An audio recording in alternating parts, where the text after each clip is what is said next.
So, as promised, now joined by arguably, and in my opinion, the number one ranked high school offensive lineman in the country, Nolan Rucci from Warwick High School in Lancaster, Pennsylvania, Lidditz to be specific. Nolan, thanks so much for coming on the show, man. Really appreciate it. Appreciate it, Austin. Thank you for having me on. It's great to be here. Dude, you look like a total monster, by the way. I mean, it's weird because you're one of the first guys, like, in eighth grade, you were so skinny, and now, like, it's unbelievable just to watch how much your body has changed the last couple of years. How much you weighing right now, and do you kind of feel like, do you feel a lot different than you did last year or the year before? Yeah, absolutely. And I think that kind of comes down to stop growing, because there was at one point where I was probably growing like an inch or two a year, and so now that got a chance to slow down a little bit, definitely being able to put on some weight. And I think since the season, I probably packed on close to 25 pounds. I got end of the season probably around 260, and now I'm 295. Yeah, well, you look awesome. And I told the listeners earlier, I like to give them a little different interviews every once in a while. You know, we talk NFL all the time. What about a guy that, you know, when you read all the scouting reports, they project you as a future first-round pick left tackle? When you read that, I mean, you're 17 years old. When you read that, what do you think? Like when you read those reports on you and it says projects as a future first-round pick, what's going through your head? I mean, I think it's great to hear, and I really appreciate, the people that are, saying those things about me. But at the end of the day, I still got my senior year to play at high school. I got a lot of games, and I think one step at a time is, wearing out those first and making sure I'm dominating every single play. And then, I can maybe after I'm done with my senior season, I can start worrying about college. And then when I've done that, start worrying about the NFL. I think that's a really good approach to it. I'm curious. When I was getting recruited, I remember thinking, well, I'm definitely not going to go to the NFL, so I might as well go to Harvard or Princeton if I can go to one of them for football. You're obviously in a very different situation where the NFL seems like it might be realistic. And I think your approach of high school now, then college, then see what happens is the right one. How much do you look, the colleges you're looking at, how much do you consider how many offensive linemen that they put in the NFL, what their offensive line pedigree is, how many guys have had success in the NFL along the offensive line? Is that a big factor for you? Is that something that you look at and highly consider? Yeah, I'd say that somewhat plays a part in it. And obviously, I think that comes down to, a lot of the coaching staff, and not only coaching staff, but the type of guys that they attract to, their team. And I think you can definitely see that in a lot of schools. And luckily enough, out of the options I have, I feel like, a lot of them are, to that standard, and very fortunate to be in that situation. Well, speaking of fortunate to be in that situation, your dad, Todd, who is a good friend of mine here in central Pennsylvania, not only played at Penn State, but, started 75 plus games for the New England Patriots in the Super Bowl against the Packers at right guard for 8 straight years in New England. What are the pros and cons of having your dad, be a former NFL player as a guy that's now playing football like yourself? Well, I think obviously a lot of experience. He's been my coach, I think, all the way up through midget football now to high school. And so I feel like I've learned so much more just as an offensive lineman than I probably would have anybody else, just because, he played so long in the NFL and had that great college career. And so I've definitely been super fortunate, to have my dad as an offensive line coach. And I'm sure, it's definitely helped me a lot, not only technique wise, but I think, looking up to him. And I think he set a great example for me, to, kind of strive towards as I'm, playing. And I think that's, helped motivate me a lot. Are there any negatives to it, Nolan, whether that's pressure, or I guess if your dad's always been your coach, you probably haven't had any of the coaches saying, what would your dad say about that? Or I know that sometimes there are concerns about that. Have you ever felt pressure to play football, to play a certain way, to play at a certain level because of what your dad was able to accomplish? No, and I think if anything, I think he expects higher of me, just because where I'm at in my situation. I think he knows that I can perform at a certain level, and I should be doing that every single play. And if I do anything less than that, then it's obviously a mess up, and I should be doing more. But I think honestly, I think that's a good thing that he's holding me to such a high standard, and I think I need to start doing that to myself. Because I think that motivation definitely helps you get better. So I think I've only ever been to one of your games in person, and it seemed like your dad was pretty calm. I just wonder what's he like during the week? What's he like, game night before the game? Because I got to tell you, man, I think God gave me two girls for a reason. If I had a son playing high school football, I wouldn't sleep all week. I would hyperventilate during the game. I mean, I just wouldn't be able to handle it.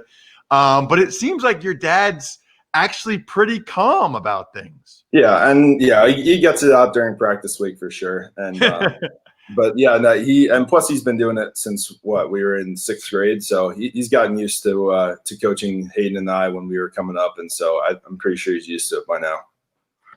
How much technique work do you do with him, with your brother? Because I think looking back on it, I don't know that I really realized how important technique was until my rookie year in the NFL. And so I tell high school kids and college players now, I mean, technique is so important. It's such a differentiator at the highest level. And I think when I was younger, I got by, based mainly on just my physical ability.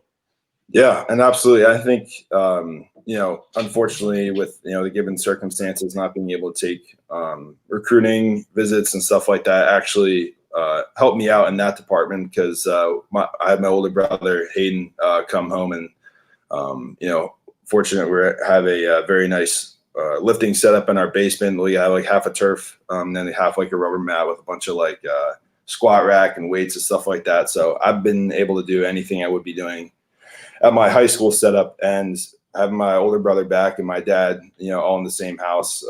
Been running some individual periods downstairs sometimes, and that was great when my older brother is back, because I worked a lot of technique, and obviously going against someone who's your size and your weight, and has played a college season. It definitely helped me a lot in the technique department. You mentioned one of the benefits of everything that's happened with the coronavirus. What's been the negatives? I mean, I know I think this spring you were going to take a lot of visits, and then maybe even make a decision after you took those visits before your season. How have things changed? How much of a fly in the ointment has the virus been for what you were hoping to do recruiting wise? Yeah, absolutely. I think it's definitely affected me a lot, because as you said, that whole spring period was supposed to be a lot of unofficial and official visits, and getting a chance to, I think, really finalize that recruiting process, and then hopefully by the end of June or beginning of July, I'd have a commitment decision. But obviously none of those visits ever happened, and the spring period kind of got delayed, and then so it's not looking really right now until the beginning of the season is when we'll start being able to take some visits again. So the decision may actually have to wait until then. But it has been tough not being able to take those visits. But obviously, as I said before, there has been some benefits, not like, lifting with my older brother, and then actually doing a lot of like Zoom calls with professors and coaches and stuff. And I've actually learned a lot about programs, and, not in the sense of, getting on campus and having those in-person experiences, but I guess informationally, I definitely learned a lot. So it's funny, as you know, I've got a business, Go Big Recruiting. I started a while ago. So I talk to kids a lot and parents throughout the recruiting process. There were schools that wanted to offer you a scholarship really before you even played in high school football in 10th grade. And then you got a bunch of them after a few games. So you've been getting recruited for a couple of years now. Are you still loving it? Are you like over it and sick of it, or somewhere in the middle?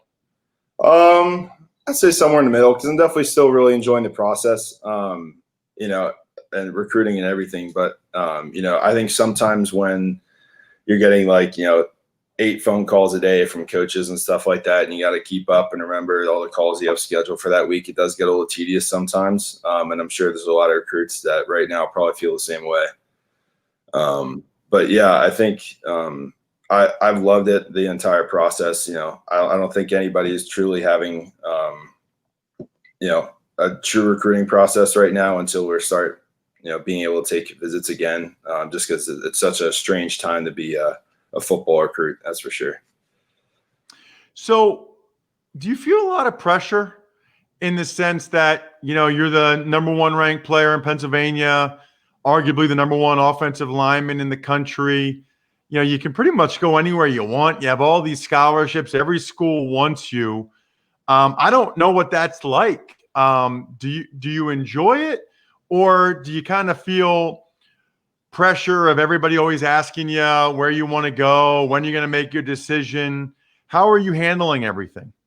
I've enjoyed it so far, and I think for me at least, it sets an expectation for the season that I have to perform, I have to do great, and I think that's a good motivator going into the off season. Is that I'm probably going to get everybody's best game, so I think I have to work like that and practice like that. That I have to play at my highest level to succeed. And, I think that's definitely helped me a lot.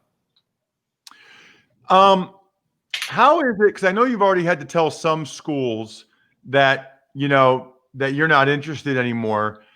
How hard is that? Just because I know from knowing you for a long time, I know how long and how much time some of these Yeah. schools have put into recruiting. Like, I feel bad for them whenever you're going to say no to them, or you're going to tell them wherever you're going, I'm going to be happy for you, and wherever you're not, I just feel bad for those guys a little bit because they've spent so much time talking to you.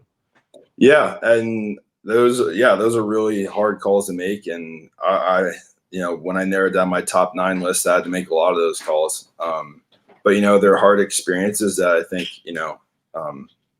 if you respect the programs that offered you and spent so much time recruiting you, I think you should do those calls. And I was surprised to hear from a lot of coaches that it's sometimes a rare thing that a recruit would call them before narrowing down their list and basically asking them.